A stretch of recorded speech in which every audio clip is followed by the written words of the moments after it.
3 years ago, the money sitting in your bank account could buy more than it can today. You did not spend it. Nobody stole it. Your salary may have even gone up. And yet, you got poorer, quietly and invisibly. While most people were busy blaming greedy corporations, politicians, or just bad luck, something much larger was happening underneath the surface. Something that has happened in almost every country, in almost every era of recorded history. And if you do not understand it, it will keep making you poorer. Every single year. Without exception. Today, we are going to expose exactly how it works. All of it. Let us start with the foundation. What is inflation? The simple definition: inflation is the rate at which the general price level of goods and services rises over time. But that definition hides something important. Inflation is not just about prices going up. It is about the value of your money going down. Here is how to think about it. Imagine your money is a bucket of water. Right now, that bucket is full, but someone has poked tiny invisible holes in the bottom. You cannot see them. You cannot feel them draining. But every single year, a little less water. At 2% inflation, which governments call healthy, that bucket loses half its water in just 35 years. At 10% inflation, 7 years. So when people say their savings are safe in the bank, they are technically correct. The number stays the same. But what that number can buy is quietly, constantly shrinking. Now, what causes this? There are not one or two reasons. There are four main drivers, and right now, all four are active at the same time. Want to know something that most news channels will never tell you? There are four reasons prices are rising, and they are all happening simultaneously. Cause number one: too much money chasing too few goods. Here is a thought experiment. Imagine a small town. There are 10 apples and 10 people. Each apple costs $1. Now imagine the government gives every person an extra $10 overnight. The apples have not changed. There are still only 10. But now 10 people each have $11, and they all want apples. What happens to the price? It goes up because demand shot up, but supply did not. This is exactly what happened globally. During the COVID-19 pandemic, governments worldwide injected trillions of dollars into their economies through stimulus checks, business loans, and emergency spending. In the United States alone, over $5 trillion in 18 months. The idea was to keep economies alive, and it worked. But all that money started competing for the same goods, and prices responded accordingly. Cause number two: the global supply chain breakdown. Most people have no idea how complex the supply chain actually is. That t-shirt you are wearing right now?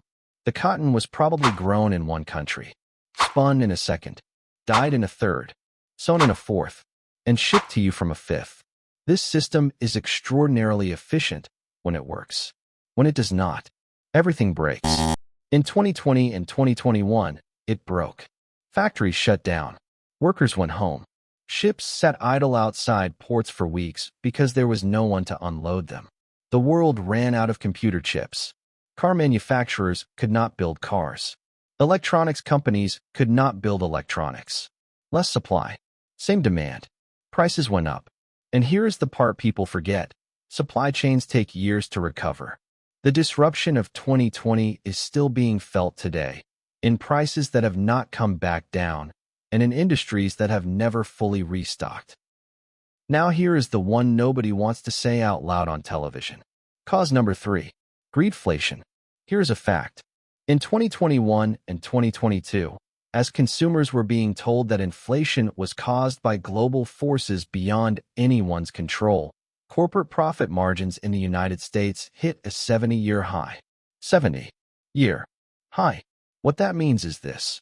Yes, some companies faced higher costs, but a significant number of them used the cover of inflation to raise prices far beyond what their actual cost increases justified. Inflation was the excuse. Profit was the motive. Economists have documented this. Studies from the Economic Policy Institute, the Federal Reserve, and the Bank for International Settlements all found evidence of companies padding margins during the inflation surge. This is not a conspiracy theory. It is documented, measured, and real. It means that some of what you are paying at the checkout is not the cost of production. It is corporate strategy. Cause number 4, energy prices. This one is the silent multiplier because it hides inside every other price. Think about it. Almost everything you buy was transported to you. That delivery truck runs on diesel. The factory that made your product runs on electricity. The farm that grew your food uses fertilizer, which is made from natural gas. When energy prices rise, everything gets more expensive. Not because the product changed. Not because the demand changed.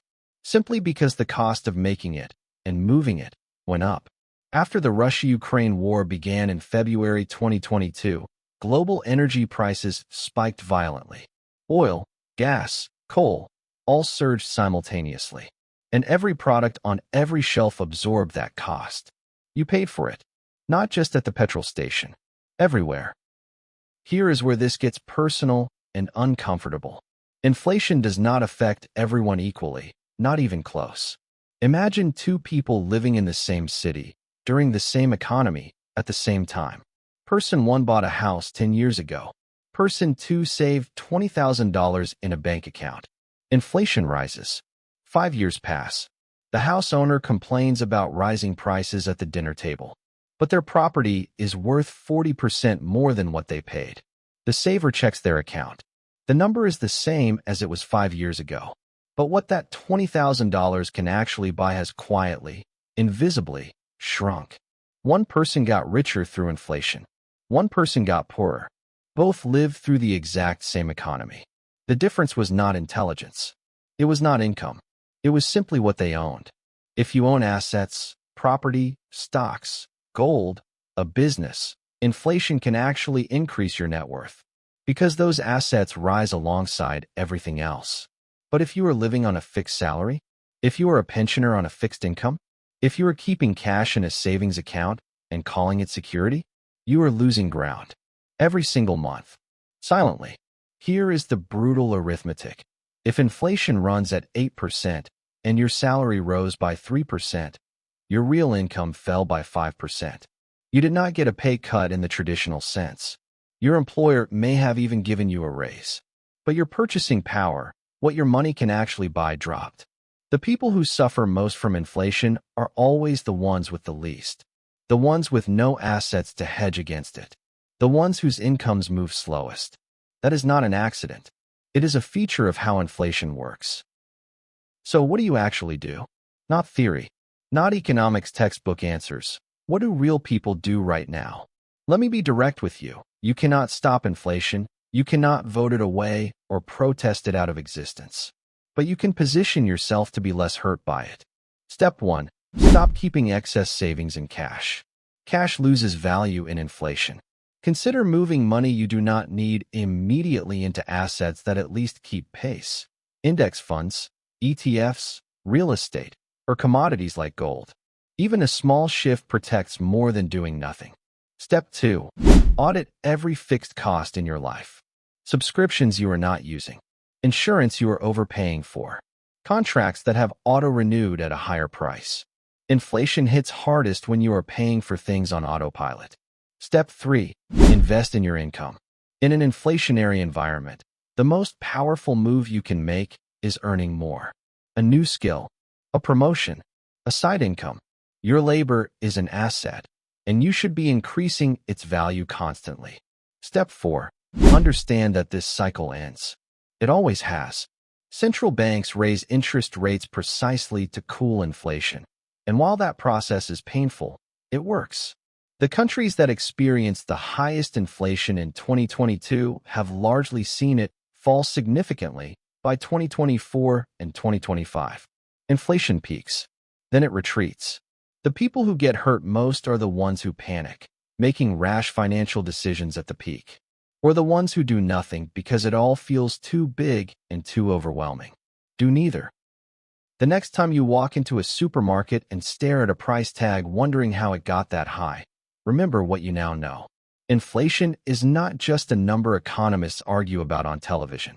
It is a silent, invisible force that is deciding right now how much your future money will be worth. The people who understand this adapt. They move their money. They build assets. They stay ahead. The people who ignore it keep paying for it, year after year, without ever knowing why things feel harder than they should.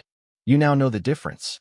If this video gave you even one thing to think differently about, subscribe to Market Dissected, because that is what we do here every single week. We take the things happening in the global economy and make them impossible to misunderstand. Next week, we are going inside one of the most catastrophic business collapses in modern history. A company that raised $47 billion from the smartest investors in the world and was bankrupt within 2 years. The story involves fraud, ego, and one of the most expensive lies ever told in business. I will see you Thursday. Market Dissected.